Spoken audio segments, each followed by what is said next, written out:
तो वही आज पता है क्या समझते हैं कि मुझे लगता है कि जो मनुस्मृति थी और जो संविधान है इसमें क्या डिफरेंट है।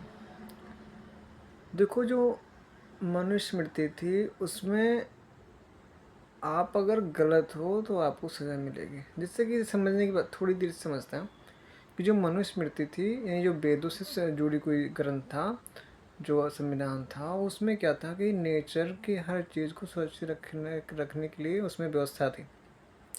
जैसे कि समझते हैं कि अभी ज़्यादा नहीं 10 साल पीछे आप चले जाओ, तो अगर गांव में कोई एक गाय को मार देता था, उसके मारने से गाय मर जाती थी, तो उसको पूरे गांव हिंदू समाज से उसका गांव से निकाल देता था। फिर वो कहीं कई धामों में घूम करके आता था, फिर वो अपने माँ से भिक्षा उच्छा कुछ ऐसा नियम था।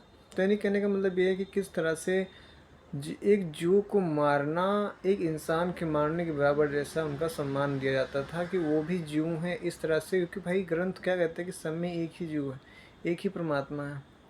तो उसको जैसे इंसान को सज़ा मिलती थी, अगर किसी को हत्या लग जाती है तो कोई उससे खाना पीना छोड़ देता है। अगर कोई इंसान को मार देता था पहले, ऐसे जानवर को अगर कोई मार देता था तो उसको लोग का आना जाना बंद कर देते थे।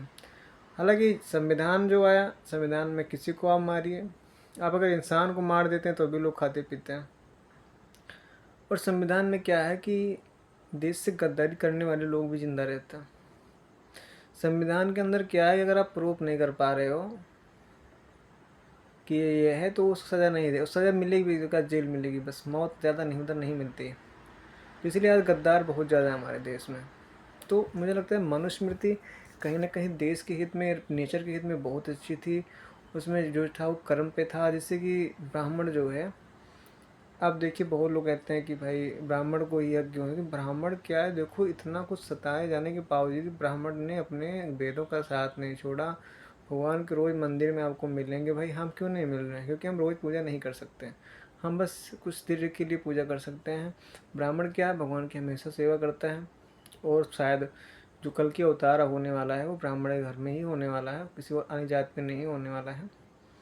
तो ब्राह्मण क्या है, तो हर चीज़ क्या है, शास्त्रों के अनुसार ब्राह्मण चलता है। वो किसी ज़्यादा, आज के लोग, आज भी वो लोग क्या है कि साफ सुथरा रहते हैं। कुछ लोग हैं जो गंदे हो चुके हैं, लेकिन अभी ब्राह्मण ऐसी कौम है, ऐसी जाति है जो अभी शुद्ध मानी जाती है। और अगर भाई शुद्ध ना होती तो भगवान कहाँ से उनके कोख में जन्म लेते? कल के होता है ब्राह्मण तो श्रेष्ठ है। मुझे मानना है कि अगर अपने बड़े से, मैं अगर कोई मुझसे बड़ा है तो उसका आदर करने में मुझे पीछे नहीं हटना चाहिए। और जो कुछ भी बना हुआ है ग्रंथों में, कुछ भी गलत नहीं है। आप अगर ध्यान देते हैं तो उसमें कुछ भी गलत नहीं है, बस हमारे तुम्हारी गलत सोच